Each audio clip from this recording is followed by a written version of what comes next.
Narinig ko si Jay yata yung umiyak. Ha? Yung maiyak na din.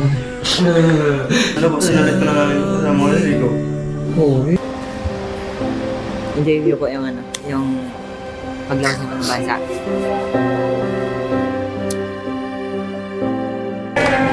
Pare!